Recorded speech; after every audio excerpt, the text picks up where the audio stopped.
Welcome back, friends, to another weekly video on how to master your money. And today we're going to be nerding out a little bit because we are talking about Star Trek's philosophy on money. I am a big fan of Star Trek. And when you start to examine Star Trek's philosophy on money, it leads you to some very interesting ideas. To start, Star Trek is obviously influenced by socialism. So in Star Trek, humans don't use money. The writers were very clear about this from the beginning. So actually, in the Next Generation, in the final episode of the first season, they actually unfreeze a stockbroker from the 20th century. And it's all very funny because the stockbroker is angry and he's selfish and he's saying things like, "What do you mean there's no more money?" Well, the captain responds by saying this: "We are no longer obsessed with the accumulation of things. We have eliminated hunger, want, the need for possessions. We have grown out of our infancy." This raises a fundamental question I want to explore. Do we need money?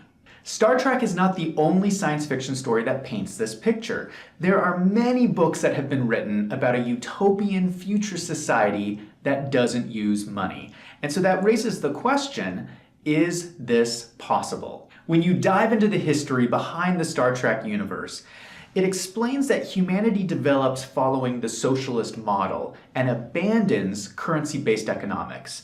And this really happens not necessarily for political reasons, but more for practical reasons. What happens is that technology advances so much that all the basic necessities of life are essentially free. So things like food and shelter and clothing and medicine and energy and transportation, they basically all cost nothing. So in a society where all your basic needs are met, why would anybody participate in a social structure where there's rich and poor? This is the basic socialist philosophy, where there's a social revolution, people do away with capitalism, and stop using money. That is the economy of Star Trek, which is a radical departure from the social structure of today.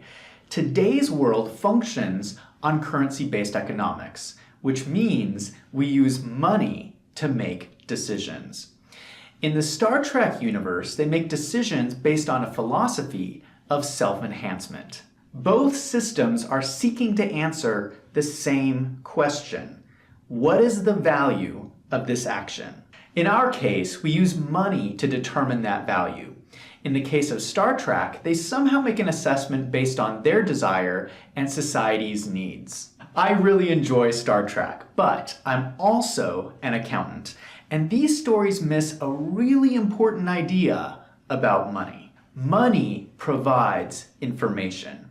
It is a piece of technology we have developed to help us make decisions. Let's look at the typical decision. If I'm trying to decide something, I need two pieces of information: what is valuable to me and what is valuable to someone else. So I know what is most important to me. What I don't know is what's important to somebody else.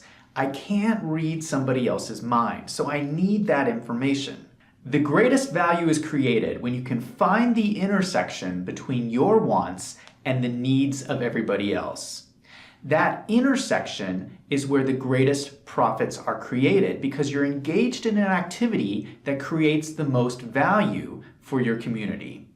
Money communicates that piece of information to you. For a society that gives up money, what you're really giving up is a valuable piece of technology that provides you useful information.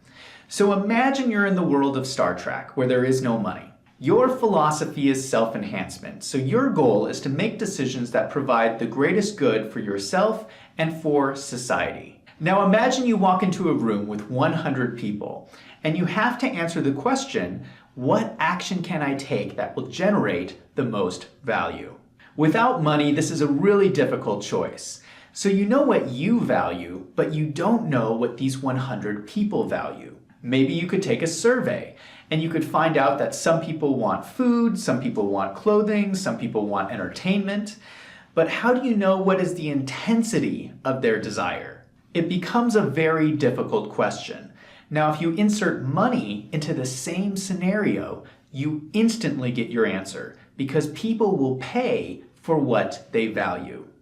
Money gives you information on what society values, and it makes your decision very simple. I know these are very abstract ideas, so let's talk about something very concrete. Let's talk about Starbucks. Now, Starbucks sells coffee all over the world, and Starbucks leadership is always asking themselves the question, how can we improve our coffee shops? Money provides a very simple answer because the amount of money that you make tells you how much value you are creating for your customers. Now imagine Starbucks if there was no money. Starbucks would not have access to information about what their customers value. So Starbucks could wake up one morning and decide that true coffee drinkers only drink espresso shots. And from now on, we are only going to make espresso shots. And so the rest of us latte drinkers would just be out of luck. So Starbucks knows what the company values, espresso shots, but they have no way of knowing what the customer values, even though it might be lattes. What happens when there's that lack of information is businesses start doing activities that don't create value, and then businesses start shutting down. Now, I think most people understand and agree with these concepts that when you create value, there should be some form of compensation. Most people get that concept. Where I think that people start to struggle is the concept of land, where a small percentage of the people own most of the land and the rest of us pay rent. How is that fair? And wouldn't it be better if we all just shared the land? Well, this gets at another fundamental concept called ownership.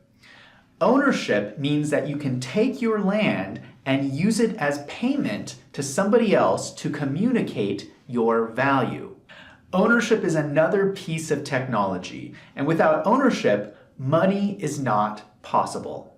An interesting point to all of this is that in our world today, we have communities that function without either of these technologies, without money and without ownership.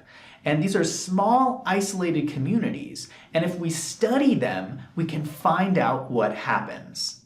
What we have found is very clear. When you take money away, progress doesn't happen. And when you take ownership away, progress doesn't happen. Because these are two important pieces of technology that communicate the value of things. So let's bring this all back to Star Trek. What Star Trek is really saying is that technology has advanced enough that we can slow down progress and just enjoy our existence. I'm not saying that progress won't happen at all, but it certainly will not be as fast or as efficient as when we had money. So we're giving up the problems of income inequality between rich and poor, but we're also slowing down progress. So that's the real picture presented by Star Trek, is that humanity slows down this constant drive to expand. Personally, I don't ever see this happening. One of the common threads of humanity is that we're constantly looking to expand our experience. We're constantly looking to better ourselves. So why would we choose to do that in an inefficient way? Let us say we have enough resources for a certain level of experience. If we want to improve humanity to a higher level of productivity, by very definition, that creates scarcity of resources. We start at one level, but we want to get to a higher level. To get there, we'll have to expend resources in a targeted way to achieve our goals. Allocating resources in the most effective way requires society to create inequality between rich and poor. Those who can generate the most value provide the most benefit. I'm not suggesting here that money can solve every problem. It can't. There are obviously problems that economics and business just cannot solve. But it would be foolish not to acknowledge money for the positive things it can do. Money is a tool that can provide valuable information. So I want to end with Star Trek's big question. Do we need money? I think that a lot of people get scared by money or get frustrated by money, and so they just want to do away with it.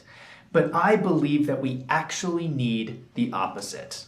Money is the key to unlocking our future potential. And so the more you can learn about money, the more value you will create. As an accountant, I think about all of this stuff. The whole point of tracking your money in a business is you're trying to identify where you are creating value. So by counting the money, we're all trying to make the world a better place. Now I want to hear from you. How do you answer the question, do we need money? Go ahead and leave your comment down below. Let me know what you think. And if you like this video, if you found it helpful, click on that subscribe button. The best way to supercharge a business is through accounting and corporate finance, and I release a new video every week. So come back and check out next week's video.